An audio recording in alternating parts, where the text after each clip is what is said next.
تو رفتہ رفتہ رفتہ رفتہ سوچتے سوچتے پھر ایک دن میں نے اپنے والد سے کہا، وہ آئے میرے پاس ایسی باتوں باتوں میں کہہ لے کہ تم انارکلی دیکھ رہی تھی کیسا لگا؟ میں نے کہا اچھا ڈرامہ تھا. کہنے کہ شکریہ، بہت بہت شکریہ کہ آپ نے اس کو پڑھا اور اس پہ اپنی رائے کا اظہار بھی کیا. میں نے کہا وہ آپ نے کیوں لکھا تھا؟ کہنے لگے آپ کو خوش کرنے کے. ہائے ہائے، میں نے کہا مجھے خوش کرنے کے لیے اتنا بڑا ڈرامہ لکھ دیا آپ نے، آپ کا بہت بہت شکریہ.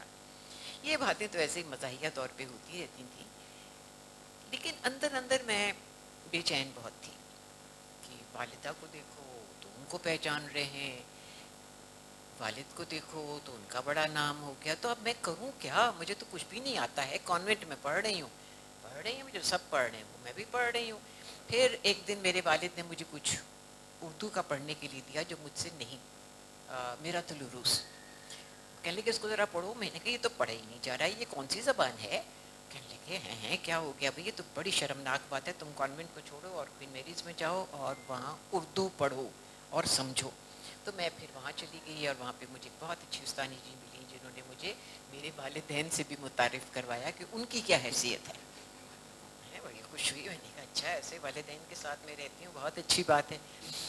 تو گھر آ کے میں نے ان کو دونوں کو کہا، میں نے کہا بہت بہت شکریہ، آپ نے بہت عزت دی ہے مجھے. اپنے کو تو خیر آپ کو ملی ہوگی، مجھے بھی مل گئی، بہت جانتے پہچانتے ہیں مجھے سب. کہنے لگے بس اب آپ ذرا ہوشیار ہو جائیے اور ذرا پڑھائی کی طرف توجہ دیجیے اور اس بات کو ذہن میں رکھیے کہ شاید آپ کو بھی کچھ بننا ہے، بنے یا نہ بنے ایسی کوئی بات نہیں بھی بنی تو ایسی کوئی بات نہیں. اب یہ ڈھیل بھی آ گئی تھی، نہیں بھی بنی تو کوئی بات نہیں. میں اپنی بات اس لیے کر رہی ہوں کہ ان دونوں میاں بیوی کی میں اکلوتی بیٹی تھی، تو ان کی ساری توجہ مجھے پر تھی. پتہ نہیں انہوں نے کیا کیا سوچا کہ میں کیا کر دکھاؤں گی، کیا تماشا دکھاؤں گی، کیا جادو پھیر دوں گی، کیا ہوگا، کیا مقام ملے گا، مجھے نہیں معلوم. اور جب میں نے اپنے والدین سے کہا، ہاں پھر کچھ سمجھ ہی میں نہیں آیا کہ کیا کریں کیا کریں کیا. اچھا میرے والد کا تعلق ریڈیو سے بھی بہت گہرا تھا، بہت پسندیدہ آواز سمجھی جاتی تھی، بہت اچھی آواز سمجھی جاتی تھی، بہت ڈرامے انہوں نے وہاں سے کیے. تو ایک دن انہوں نے مجھے کہا کہ تم ریڈیو کی طرف کیوں نہیں جاتی؟ میں نے کہا نہیں میں نہیں جاؤں گی، وہاں آپ ہو آئے ہیں، آپ کا نام ہو گیا، اب میں جانے سے کیا فائدہ، وہاں میرا نام ہی نہیں ہوگا، آپ کا نام ہی ہے. کہنے لگے ہاں یہ غلطی ہوگی، مجھ سے تمہیں پہلے بھیجنا تھا، مجھے بعد میں جانا چاہیے تھا. میرے والد مجھ سے بہت اچھی اچھی باتیں کرتے تھے، ہمیشہ وہ بات کرتے تھے جو میں کہنا چاہ رہی ہوتی تھی. بعض دفعہ سوچتی مجھے ایسی خوش کرنے کے لیے تو نہیں کہتے تھے، یا ایسے بولے جا رہے ہوتے ہیں کہ چلو خوش ہو جائے گی. بہرحال میرے والد میں اور مجھ میں بے تحاشا دوستی تھی. میرا خیال ہے کہ زندگی کے شروع میں میرے دوست کم تھے، میرے والد میرے دوست تھے، بے حد دوست، اور میری ہر خواہش کا خیال رکھتے تھے. اور ایک دن مجھے یاد ہے کہ مجھے جوتے طرح طرح کے بہت اچھے لگتے، کھانے نہیں پہننے کے بات کر رہی ہوں. تو انہوں نے ایک دفعہ مجھے کہنے لگے کہ میں تمہارے لیے کچھ جوتے لائے ہوں. وہ میرے جوتے ایک پہنا، دوسرا پہنا، تیسرا پہنا، میں تو باغ ہو گئی کہ جوتے ہی جوتے ہیں. تو میں وہ پہن کے باہر سیڑھیوں پہ جا کے بیٹھ گئی. اس زمانے میں گھر ذرا اونچے بنتے تھے، یعنی کہ منزل ہوتی تھی 3-4، پتہ نہیں کچھ کہتے بھی تھے اس کو، ذرا اس کا لیول اوپر ہوتا ہے. تو میں وہاں بیٹھ کے بڑا اس کو تھپا کے گنگنا رہی تھی. کہنے لگے واہ بھائی یہ کیا ہو رہا ہے؟ میں نے کہا اپنے جوتے دیے، میں نے پہن لیے، اب میں گانا گا رہی ہوں، میرا دل چاہ رہا ہے گانا گانے کو. کہنے لگے اچھا گاؤ. پھر میں ہاں اب یہ سمجھ میں نہیں آ رہا تھا کہ ان جوتوں کو کرنا کیا ہے، جوتے پہن کے کہاں جاؤں. انہیں یہ فقرہ میرا بہت اچھا لگا کہ جوتے پہن کے کہاں جاؤں. یہ بھی کہنے لگے سوچنے والی بات ہے، سوچو غور کرو، میں بھی تمہیں مدد کرتا رہوں گا، رات بھر جاگوں گا، سوچوں گا تم یہ جوتے پہن کے کہاں جاؤ گی. بہرحال یہ ساری ہلکی پھلکی باتیں ہیں، لیکن میری خوش قسمتی کہ میرے والد سید امتیاز علی تاج، اور میری خوش قسمتی کہ میری والدہ حجاب امتیاز علی. میں نے بہت جلد یہ محسوس کرنا شروع کیا کہ ان کا تو بہت بڑا نام ہے، اب کیا ہوگا. ان کا کہ شاید لوگ توقع کرتے ہوں کہ یہ بھی کچھ کرے گی. کروں کیا، آتا تو کچھ تھا ہی نہیں، بہشتوں کو تو اسکول کالج سے ہو کے واپس آتی تھی، جانے ہی دل نہیں چاہتا تھا. لیکن رفتہ ہاں چونکہ والد میری ریڈیو سے بہت وابستہ تھے، انہوں نے مجھے بھی ریڈیو سے متعارف کروایا. میں نے وہاں کام کرنا شروع، کام نہیں، کانٹریکٹ پہ جاتی تھی، کرتی تھی.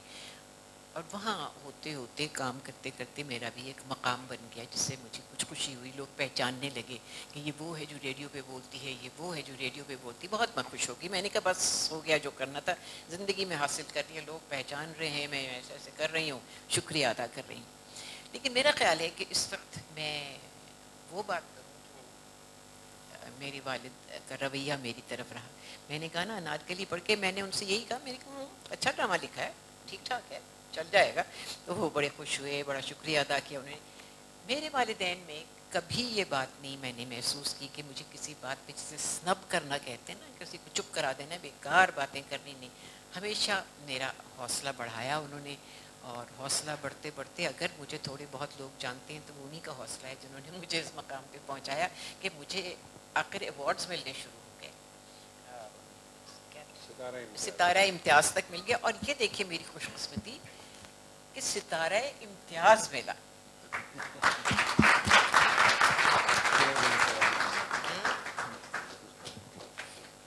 تو میں بہت خوش ہو گئی کہ میرا نام بھی ہوا اور ان کا بھی ہو گیا, اور وہ بھی بہت خوش ہو گئے. اور میرا رویہ عام طور سے میرے والدین کا وہ ادب کا یا جھک کے سلام کرنے کا نہیں تھا, ایک عجیب دوستی کا سا عالم تھا. بے حد محبت, بے حد کھلی گفتگو ایک دوسرے کے ساتھ. کوئی بھی احساس ہوا وہ ہم آپس میں کر لیتے تھے, باتیں کرتے تھے, سب کچھ کرتے تھے. تو میں نے انہیں کبھی, سچ کہتی ہوں کہ والدین کے طور پہ نہیں, دوستوں کے طور پہ دونوں کو میں, ہمارا جو کنارہ رہا. کچھ وہ بتاتے جا رہے ہیں, ایسے بھی بولو. تو آپ نے بھی کچھ کہا تھا؟ نہیں, آپ نے کچھ نہیں کہا. نہیں تو اچھی بات ہے, بتانا چاہیے, ہمت ہونی چاہیے, اور کیا ایسی کون سی شرمناک بات نہیں ہے یہ. تو میں پھر تھیٹر کی طرف آ گئی, اور تھیٹر کی طرف آنے میں ریڈیو سے میں تھیٹر میں گئی, اور تھیٹر میں لانے کے لیے آپ صاحب ہیں, نعیم طاہر صاحب, جو مجھے اسٹیج پہ لے آئے, کیونکہ میں بے حد شرمیلی اور بے حد لوگوں سے دور رہنے کی تھی میری طبیعت. لیکن پتہ نہیں کیا کچھ کرا کے آخر نہیں مجھے اسٹیج پہ لے آئے, اور اتفاقاً میں نے اسٹیج پر کچھ تھوڑا بہت نام پیدا کر لیا کہ مجھے ایوارڈز بھی ملے. اس پہ اپنے بارے میں بات کرنا سب سے دشوار بات ہوتی ہے. دوسرے کے بارے میں آدمی بات کر سکتا ہے, لیکن اپنے بارے میں. میں آپ کو تھوڑا سا ان کے تھیٹر کے بارے میں بتا دوں, کیونکہ یاسمین بہت زیادہ انکسار کر رہی ہیں. یاسمین ان پہلے 3-4 خواتین میں سے تھیں جو پاکستان بننے کے بعد اسٹیج پر آنی شروع ہوئیں. جیسے آپ نے دیکھا بھی کہ تاج صاحب نے بھی, خواتین ہمارے یہاں نہیں آتی تھی, تو تاج صاحب نے ایک لڑکی کا پارٹ کیا تھا. تو جب مجھے تاج صاحب نے انچارج بنایا آرٹس کاؤنسل کے ڈرامے کا, تو میں نے کہا کہ اس طرح تو کام نہیں چلے گا, میں تو چاہتا ہوں کہ خواتین پارٹ کریں. تو بسم اللہ, آپ اپنی صاحبزادی کو اجازت دے کے کیجئے. تو ظاہر ہے وہ اس بات کا انکار نہیں کر سکے. تو دوسرا میرا شکار فیض احمد فیض صاحب تھے. میں نے کہا صاحب اپنی بیٹی کو بھی اجازت دیجئے. اور پھر خورشید شاہد تھیں اور صابرہ اعظم صاحبہ. یہ 4 خواتین تھیں جنہوں نے پاکستان کے تھیٹر میں یہ روایت قائم کی کہ عورت کا رول عورت ہی کرے گی. تو یاسمین اس طرح کے ان پائنیئرز میں سے ہیں. اور میرا خیال ہے سب سے زیادہ شو یاسمین نے کیے ہیں, کیونکہ جب میں نے ڈرامے کی تحریک شروع کی اور ہم گاؤں اور جگہ جگہ جانے لگے, تو میرا ایک ڈرامہ آپ کی تاریخ بڑا ہٹ ہوا تھا. اس میں یاسمین اور محسن رضوی ایک ہمارے دوست تھے. صرف یہ 2 کیریکٹر تھے جنہوں نے پوری 100 کی 100 پرفارمنس دی تھی. بہت شکریہ آپ کا کہ آپ نے اتنی جانکاری ان کے بارے میں دی. یہ واقعی بے حد انکساری سے کام لے رہی تھی.